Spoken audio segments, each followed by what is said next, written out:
Ош шаардык депутаттары тарабынан 29-октябрь күнү кабыл алынган номер 592 токтомдун негизинде учурда Ош шаарынын көчөлөрүндө өсүп жаткан автотыгындын санын азайтуу максатында Ош шаарынан өлкөнүн башка аймактарына кетчү таксилер номер 2 автобекетке көчүрүлөт. Жүргүнчү ташуучу таксилер аталган автобекетке көчүрүлсө автотыгындын саны азайып, шаар тургундарына да ыңгайлуу болуп калат дейт адистер. Айдоочулар бул Ош шаарынын 2 автобекетинен кетет деп чыкканда, бул боюнча биздин жол кайгылуу кызматтын кызматкерлери бүгүнкү күндө ушул токтом негизинде дагы биз иш алып барып, айдоочулар арасында түшүндүрүү иштерин жүргүзүп жатабыз. Номер 2 автобекетке бүгүндөн тарта Бишкек каттамында иш жүргүзгөн айдоочулардын алгачкылары келе баштады.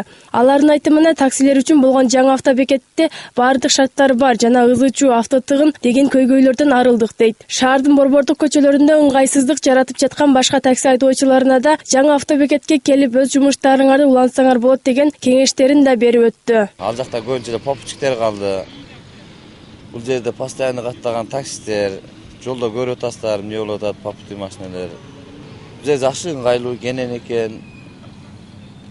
Пробка жок экен. Жүргүнчүлөр аз келип атат, жакшы. Аз кетти, 1-2 машина. Маалымат иретинде айта кетсек, номер 2 автобекет Ош шаардык жол кайгылуу кызматынын имаратынын жанында жайгашкан. Уулкан Зунду кызы Надыр Боронбаев, ынтымак.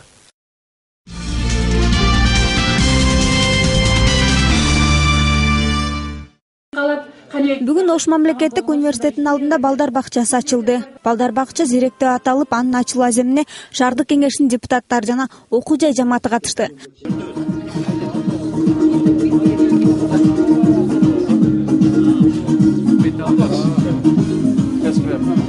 Жаңыдан ачылып жаткан балдар бакчага окуу жайдын жамааты тарабынан балдар оюнчуктары жана бир топ эмеректер ыйгарылды.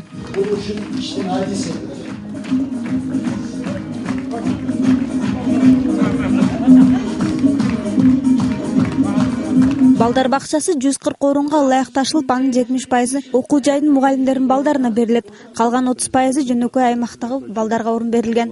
Мына бүгүн биз 140 орунду зирек мектепке чейинки даярдоо борборун ачып атабыз. Мындай айтканда, мурдагы бала бакча стандарттуу түрдө ушул 3 жаштан 6 жашка чейинки балдарды жаңы педагогикалык моделде окутуп, улуттук тарбияны, нарк насилди бергенге аракет кылуучу бир чоң бир материалдык техникалык базасы, шарттары келен болгон бир балдар бакчасын ачып атабыз.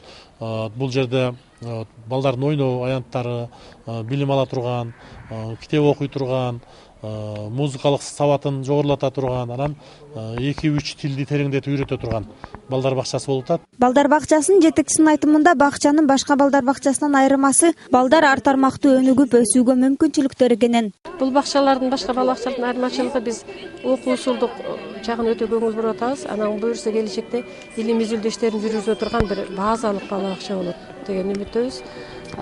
Анан дагы бир экинчи өзгөчөлүгү бул Ош мамлекеттик университетинин өзү жеке менчик бала бакчасы болгондуктан биринчи кезекте ушул университеттен окутуучулардын балдары үчүн болот.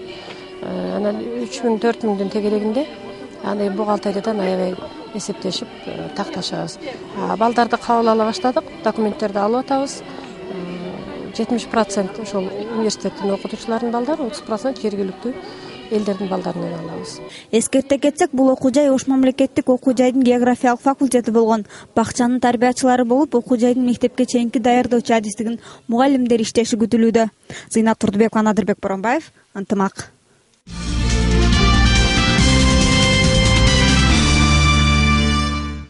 Бүгүн Ош улуттук кыргыз драма театрында Ханафи мазхабынын улуу аалымы Имам Сарахси тууралуу илимий конференция болуп өттү. Конференцияга коңшулаш мусулман мамлекеттеринин муфтийлери, элчилери жана Кыргызстандын ар аймактарынан келген дин кызматкерлери, коомдук ишмерлери катышты. Жыйындын жүрүшүндө Имам Сарахси тууралуу анын өмүрү, илимий чыгармалары жөнүндө докладдар окулду.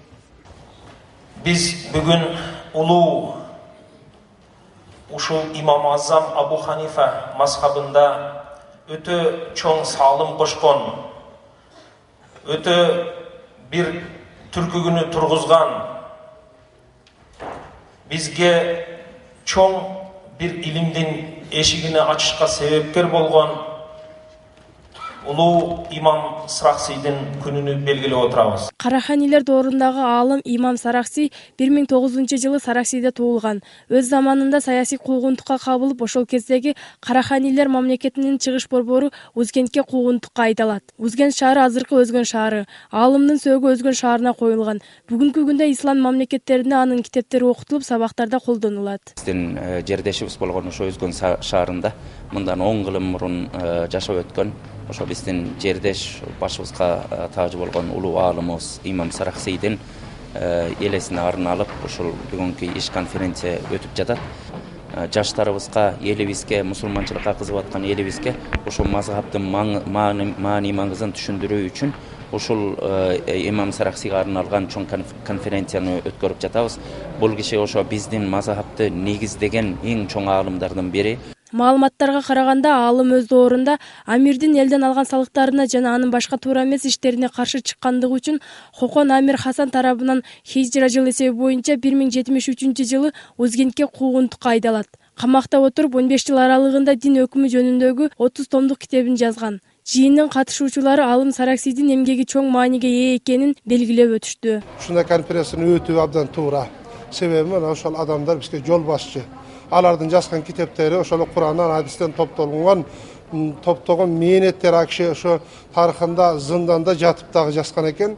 Ал деген чоң өнөр окумуштуу жана чоң аалым Мавлани болгон улуу авлиялардын эсебинде кирген тарыхый адам. Анын биз атын да, затын да сыйлайбыз. 15 жылдык түрмөнүн жашоосунан соң зындандан чыккан имам Сараксий Маргаланга кетет жана калган өмүрүн ошол жерден өткөрөт. Абул Сахыл ас-Сахраси 1090-жылы 81 жашында дүйнөдөн кайтат. Конференция катышуучулары жыйындын соңунда Өзгөн шаарына аалымдын сөөгү коюлган жерге зыярат кылганын аттанышат. Уюштуруучулардын айтымында мындан ары ар жылы Кыргызстанда ноябрь айынын 2-жумасы имам Сараксий күнү деп белгиленет.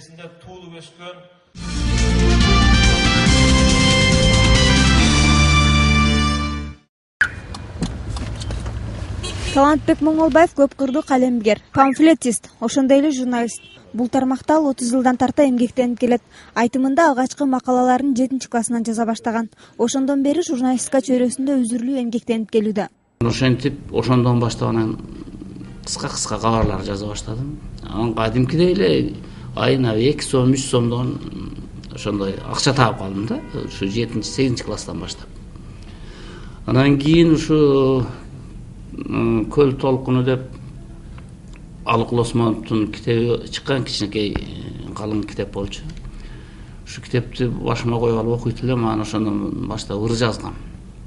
Биринчи ырым ошо Алыкулга деген ошол китебимде да бар. Азыр мен силерге подарок этем. Ал мурунку китебимде экен. Анан ошо ыр жазып, анан ошону ыр жазып жүрдүм, бир жака жибергенден уялып жүрдүм, көп эле жаздым. Журналистика багытта бир топ ийгиликтерге жетип, аны менен катар эле акындык багытта да кошо сапар алган. Анан кийин бул журналистика деген, чыгармачылык деген, бир нерсени жазуу, андан ырахат алуу деген бул оору сыяктуу да. Кээде жазмайынча бир илхам келип калса, ошону бүтүрүп же ушинтип жазып койсоң, ошону окуп алып өзүңдөн ырахат алып ушинтип чыгармачылык менен алектенип жүрөбүз. Учурда Талант Моңолбаев Ош Чаңырыгы гезитинде башкы редактор болуп эмгектенүүдө. Айтымына караганда, гезитте иштеген журналисттин башка тармакта иштеген кабарчыга караганда жумушу оор. Шарапбек Моңолбаев биздин башкы редакторубуз аябай тажрыйбалуу, журналистикада такшы алып калган, жетекчи болуп эсептелет. Өзү Москва шаарынын Ломоносов атындагы университет журналистика факультетин бүтүргөн, ошо адис, ошо корректорлуктан баштап ушу редакторлук кызматка чейин көтөрүлдү. Бизде ушундай бир белгилеп кетүүчү жагдай бар да, Талантбек Шарипович бизге мындай кеңири мындай тоскоолдук жаратпайт да, эч бир. Же кайда жүрөсүң, же убагында ишке келбедиңби, мисалы кабарчылар үчүн биз үчүн Чоңолайга кетебиз, Каракулжага кетебиз, Өзгөн, ушул облустун бүт райондорун кыдырган кетебиз да. Анан сен канча акча кетирдиң, сен кандай кылдың, мындай кылдың, аябай бизди кыйнабайт, мындай эркиндик берген жагы бизге, коллективге өзгөчө жагат да. Талант Моңолбаев жетектеген Ош Чаңырыгы гезити 5 ноябрь күнү 75 жылдык мааракесин белгилешти. Учурда аталган мекемеде 20га чукул кызматкерлер эмгектенишүүдө. Гезиттин нускасы 3,5 миңге жакын. Зыйнат Турдубекова, Надырбек Боронбаев, Ынтымак.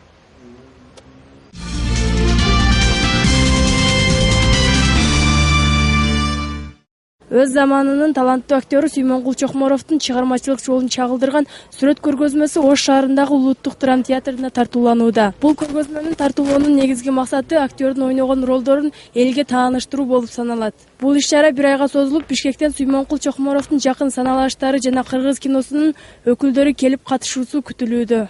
Атайын коюлган себеби бул театрда күндө мероприятие өтөт, элдер көп келет, ошон үчүн ушул эл таанышсын деп Сүймөнгул Чокморовдун иши эмгеги жөнүндө таанышып, бул ушул атайын ушу эл таанышып, Сүймөнгул Чокморовду анча-мынча иштери болсо, ошол аз болсо дагы ушул иштерин, кайсы кинолордо тартылгандарын көрүш үчүн, ушу элдерге тааныштырыш үчүн коюлду да бул. Улуттук драма театрынын директорунун орун басары Шералы Токташевдин айтымында 2014-жылы Сүймөнгул Чокморовдун эстелиги ачылат. Ошону менен бирге кинофестиваль өткөрүлүүсү пландалууда.